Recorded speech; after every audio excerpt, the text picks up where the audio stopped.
Hello friends, আসসালামু আলাইকুম। তো আশা করি সকলেই ভালো আছেন। তো আজকে আমরা যাচ্ছি সৈয়দপুর বাণিজ্য মেলার উদ্দেশ্যে। তো এর আগেও আমরা অনেকবার গেছি, কিন্তু ছোটো মামাতো ভাইকে নিয়ে যাওয়া হয় নাই। তো আমাদের এলাকার রাস্তার অবস্থা খুবই খারাপ, হেঁটেও যাওয়া যায় না। তো আমি তো রাস্তায় 2-3বার স্লিপ খেয়ে হাঁটছি। শুধু আমাদের এলাকায় না, সব জায়গা দিয়ে রাস্তার অবস্থা এরকম হয়ে গেছে। তো আমরা যাইতেছি পাকা রাস্তায়। এখন পাকা রাস্তায় আসলাম, গাড়ির জন্য ওয়েট করতেছি, কিন্তু কোনো গাড়ি পাইতেছিলাম না। হঠাৎ একটা ভ্যান পাইলাম, ওই ভ্যানেই সবাই উঠে পড়লাম। আর আমাদের বাড়ি থেকে সৈয়দপুর যাইতে 3-4 মিনিট সময় লাগে, বেশি সময় লাগে না। অবশেষে আমরা সৈয়দপুরের কাছাকাছি বাণিজ্য মেলায় এসে পড়ছি। এই হচ্ছে সৈয়দপুর বাণিজ্য মেলা।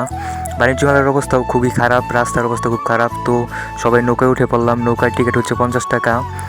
এরপর আমরা এখন যাব ট্রেনে। এখানে ট্রেনের টিকিটও 50 টাকা। তো ট্রেনে সবাই উঠে পড়লাম, মামাতো ভাই উঠে পড়লো, সবাই উঠলাম। ট্রেনের টিকিট 4 জন উঠছি, 200 টাকা নিছে।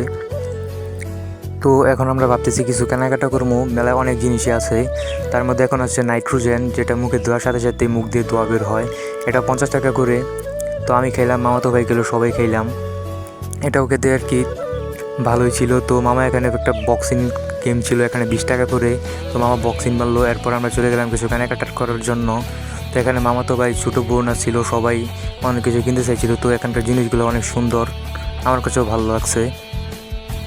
এখানে আরও অনেক জিনিসই আছে, দোলনা আছে, অনেক জিনিসই আছে। তো মামাতো ভাই একটা গাড়ি নিল। এরপর আমরা চলে গেলাম রেস্টুরেন্টে। তো রেস্টুরেন্টে সবাই ফুচকা খেলাম।